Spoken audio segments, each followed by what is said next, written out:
Hello, everybody. Good afternoon. If you're watching live, good afternoon. If you're watching on replay, good morning, good evening, good day, wherever you are. Please let me know in the comments if you're watching live or if you're watching on replay and whereabouts you are in the world as well. So thank you for joining me today for this very special workshop where we're going to be focusing on the most wonderful time of the year, which is also for a lot of people the most stressful time of the year. So what I want to do today is go through some ways to deal with festive stress. And we're going to do this looking through the burn framework, through the burn lens. So if you haven't done the burn workshop with me before, that doesn't matter because I'm going to do a brief kind of recap of what that framework looks like. If you have done it before, then you may have a little bit of an idea. But let's bring this up and get started. Hey, Eva. Hey, Lolo. So how to deal with festive stress. Let's do that one. There we go. So the burn framework, let's get started with what this is, because I think that when we talk about festive stress, a lot of the advice is, just normal stress management techniques. So try and carve out some time to do some yoga or meditate or, all of that wonderful stuff that we know is really good for our stress levels.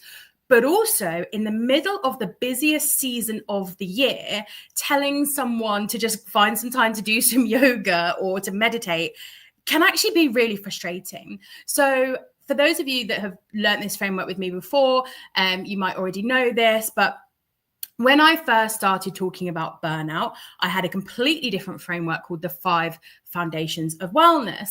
And it was very much evidence-based, but it was very much stress management. And I'd kind of built that framework after my first burnout. Now, once I went through my second burnout, I thought, how on earth could I possibly burn out again when I'm doing everything right? I'm doing all of the yoga, all of the meditation, I'm doing all of the stuff that's supposed to stop me from burning out, but actually it was making me feel more stressed. I felt like I had even more on my plate. So then I went back to the drawing board and came up with the burn framework. And this is what I've been teaching in workplaces all year, and it has just had a phenomenal response. So instead of saying to you, here's a load of stress management techniques, which most of us know, right? We all know we need to drink more water, sleep more, like do more yoga, do more meditation, whatever those things are. Like we all know that fundamentally, but that's not going to stop us from tipping into burnout.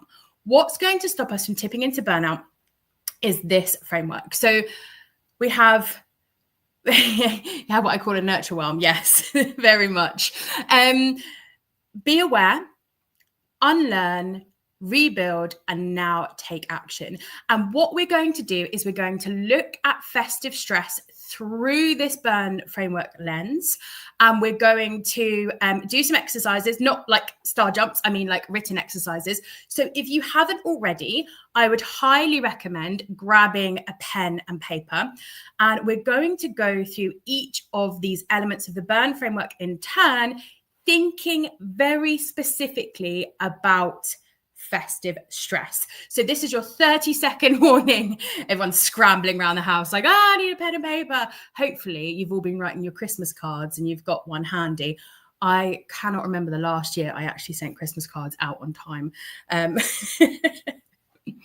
So grab your pen and paper, or if you are thinking, oh my goodness, I don't know, you can just watch this and then do the exercises afterwards. But one of the most important parts of this entire thing is now take action.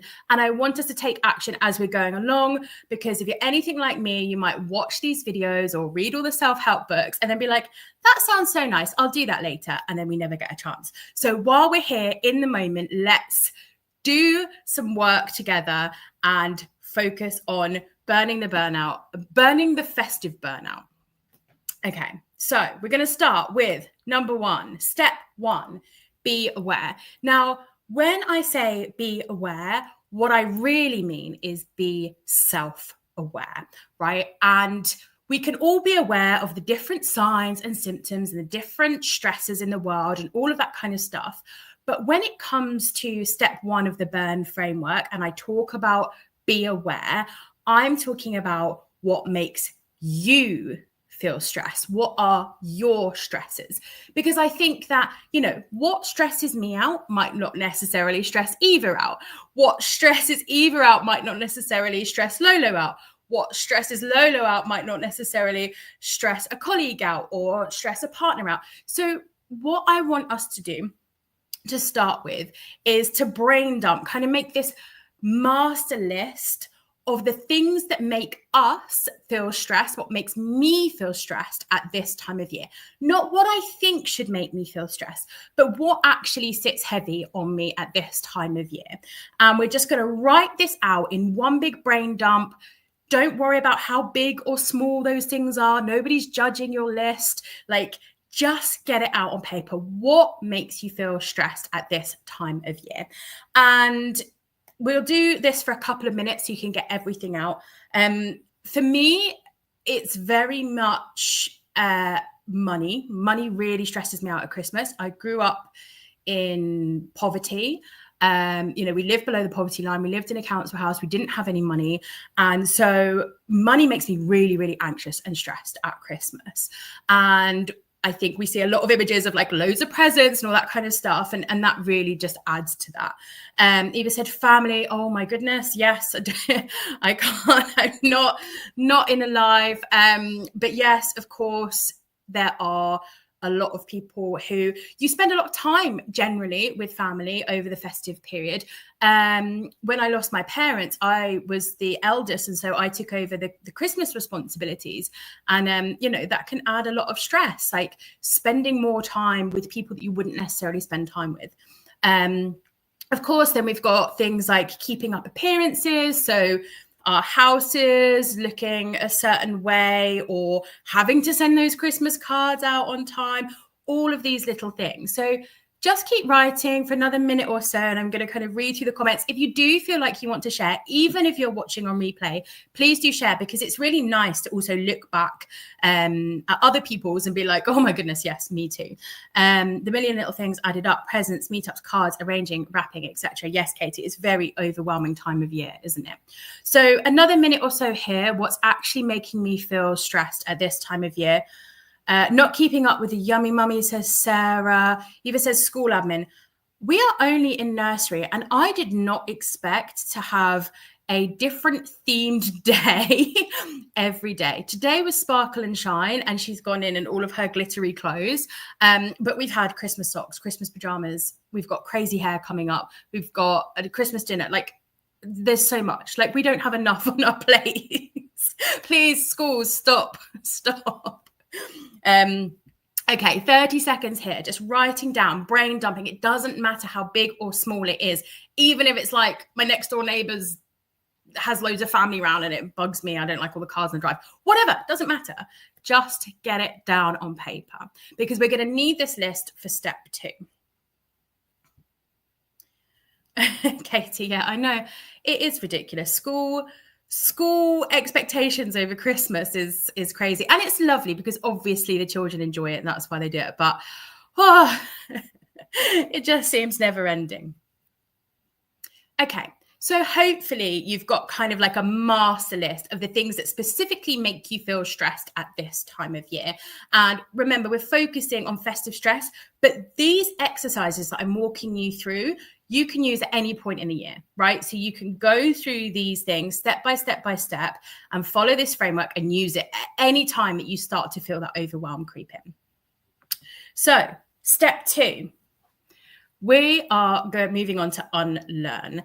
And unlearn is probably one of the most important parts of the framework, because it's unlearning all of the things that have been ingrained in us since we were children, pretty much. We learn certain things as we grow up, that certain things are important. We pick up other people's beliefs, other people's values. And this becomes a big melting pot as we get into adulthood of expectations and beliefs and values, right? And so what I specifically want to focus on in this workshop, as we're focusing on festive stress, is the perfect Christmas. So we're going to grab that pen and paper again. We're going to put aside our stresses list for now. We're going to make a new list of what a perfect Christmas looks like. And I want you to go crazy with this. Like, really think about all of that messaging that we have had since we were kids. What does a perfect Christmas look like?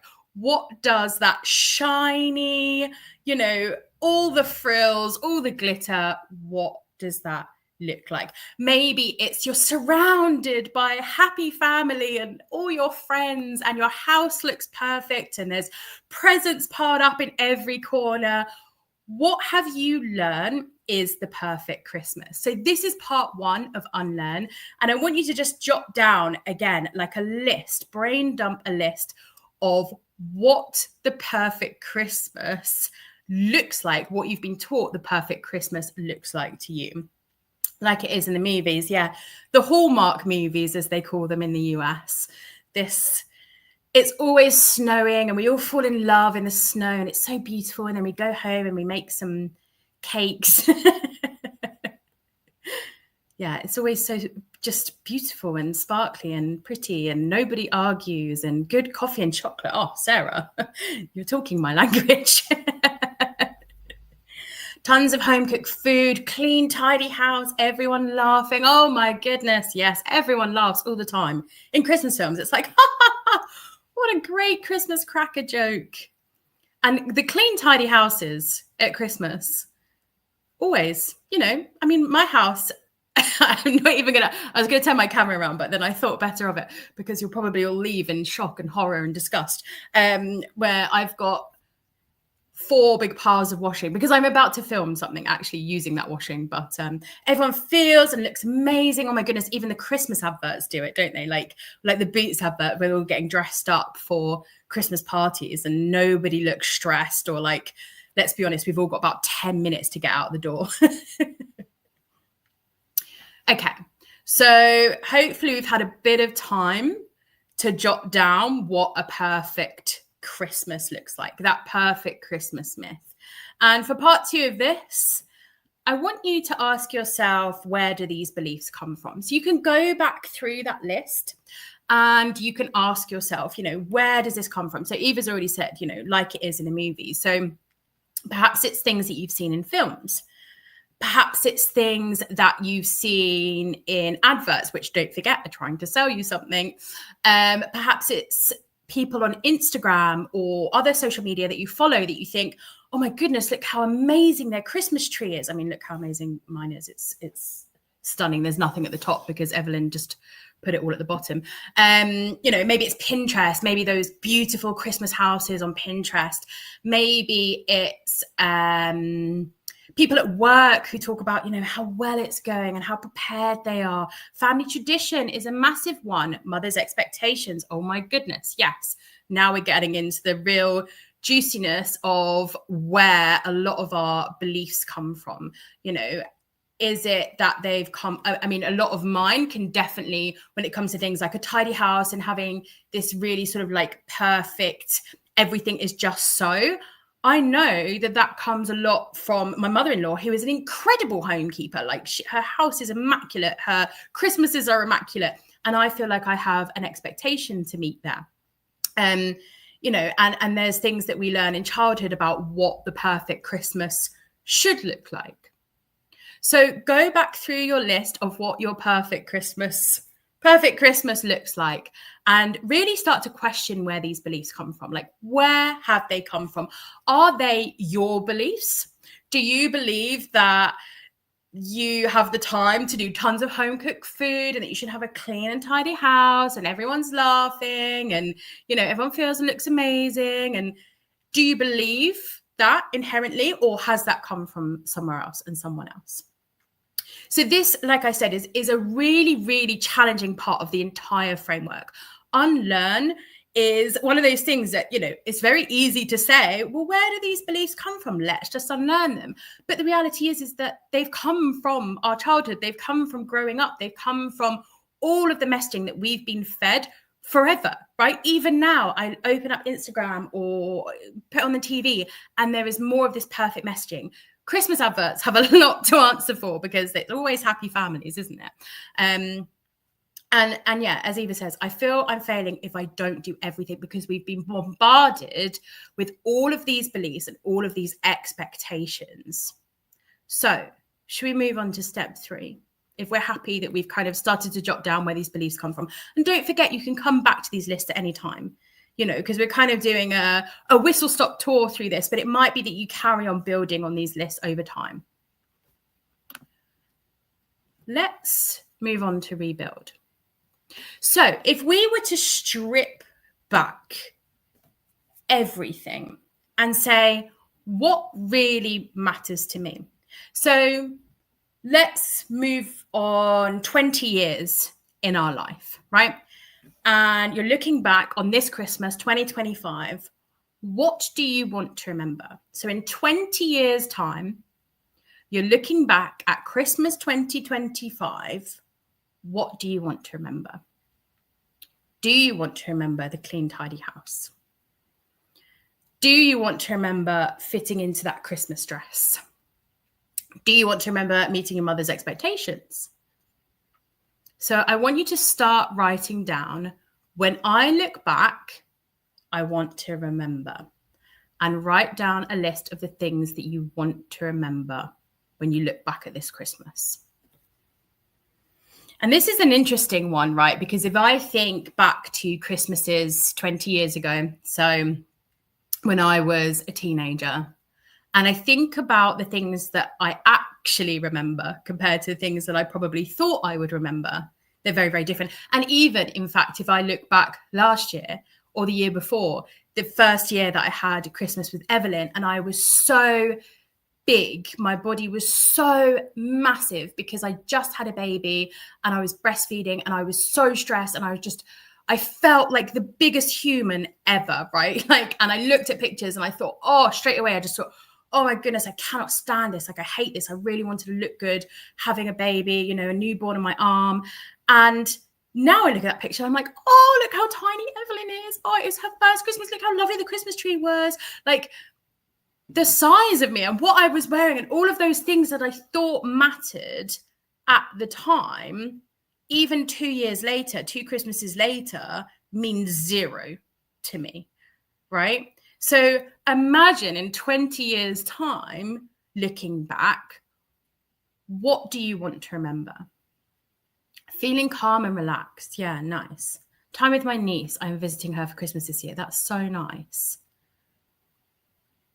For me, there are some things in people's lists that I do want to remember. I want to remember everyone laughing. I want to remember people feeling happy. But I don't think that happiness comes from having a tidy house or the perfect Christmas tree or the perfect Christmas party outfit or tons of presents. And so when you say, I want to remember everyone laughing or everyone having a nice time, what does that actually look like? Just having a good time. What does that actually look like? Is that related to how many presents everyone got? Is that related to not burning the turkey? Because one of the most talked about Christmases that I've ever had is where I forgot to defrost the turkey. And I think it was a year or so after my dad had passed away. And it was the first Christmas that I was hosting as, head of the family. And I completely forgot to defrost the turkey. So we had a massive frozen turkey that I had to put in the bath of lukewarm water to defrost it. And, that should have been a disastrous Christmas. If we'd gone back to that unlearn, getting dinner out on time, everyone's happy, everyone's full, everyone's, whatever. But it was an amazing Christmas because I had my family with me and we were getting through a really tough time. And it just worked. Noticing the micro moments, the kids smiling at someone, something little and fleeting, a mental picture of that moment because I really saw it. Yeah. Nice.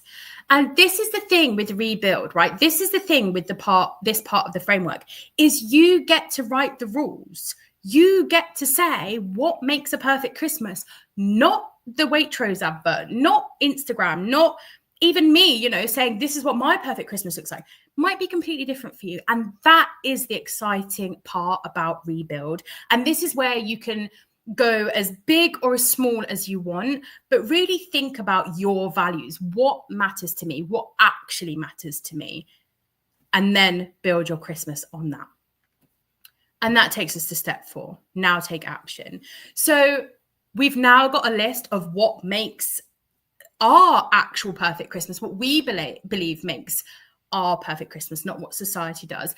And so what I would like you to do as your last little exercise of this workshop is think of one small way you can honor each of your own festive values going forward. So thinking about all of those things that you want to remember, maybe is laughter, maybe is feeling calm and relaxed, time with your, with a certain person, with your niece, for example, like Lolo, bonding connection with my kids, another half.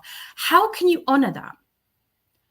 How can you build that into your festive season this year? So really think about all of those things that you've said or you've written down that you've said you value and that's important to you. How can you honor that? How can you bring that into the festive period? And I don't mean make another massive to-do list of things to bring into Christmas. What I mean is looking at those very specific values. How can you make sure you bring those into Christmas?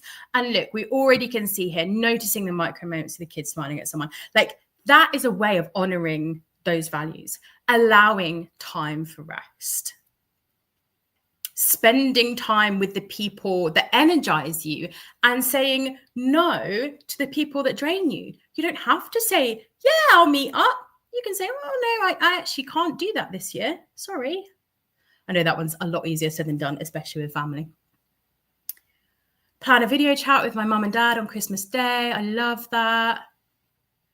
So again, we're writing another list. I love a list. Sorry, guys, if you if you don't love as many lists as me, but we've ended up with 4 or 5 lists at the end of this. We've got a list of things that stress us out. We've got a list of those unrealistic expectations that we need to spend some time unlearning, and a list of where they've come from.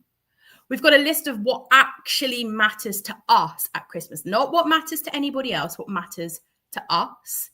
And now we're building a list of one small way we can honor each of those values going forward for this Christmas. And if you spend this Christmas honoring those values and starting to let some things go, starting to let those unrealistic expectations and those other people's beliefs go, you're building something beautiful for next Christmas and next Christmas and next Christmas. And for the people that watch you do this, right? And you can teach them how to do this. This is how I've had this Christmas. And that's what's so exciting, right? This is it. Excuse the pun, but it's a snowball effect, right? It might be really hard to do this Christmas. It might be really hard to let everything go this Christmas, but perhaps you bring in one small way you can honor one of your festive values this year. And then next year you bring in another one on top of that. And then all of a sudden you're building this really beautiful Christmas that is free of everybody else's expectations and is just yours and your family's and whoever else you want it to be to enjoy. So I'm going to leave you with a final thought, and I will open up for any questions as well while we look at this final thought. Oh, look, the anti-club. Remember, you don't need a perfect Christmas. You need a sustainable one. Presence over presence. See what I did there? And boundaries over burnout. I really hope that you have a wonderful festive season doing it your way. And I'm here at any point if you want to go through things, if you think, I don't know how to unlearn this part. What I'm going to do in the YouTube description, I'll put a link to the app if you're not already on it, and we can start a discussion on there, and a link to the burnout framework, the workshop that I did on that, if you want to learn a bit more about this entire framework. But I'm open for any questions. If there aren't any, then I will leave it there. Thank you so much for really getting involved in this. I hope that it's given you plenty of food for thought, maybe some turkey for thought, and that, remember, this doesn't have to be perfect. You don't have to completely change your entire Christmas in the next 12 days so that it's perfect again, because that's just doing the same thing, but in reverse, if you like. This is just about that one small way you can honor, even if it's just one festive value going forward. So thank you again. Have an amazing Christmas. And I will see you all in January, in a couple of weeks, actually, where we're talking about New Year, New You, one of my favorite ever topics. And I wish you the very best of days, afternoons, evenings, whenever you're watching. Take care, everyone. Bye-bye.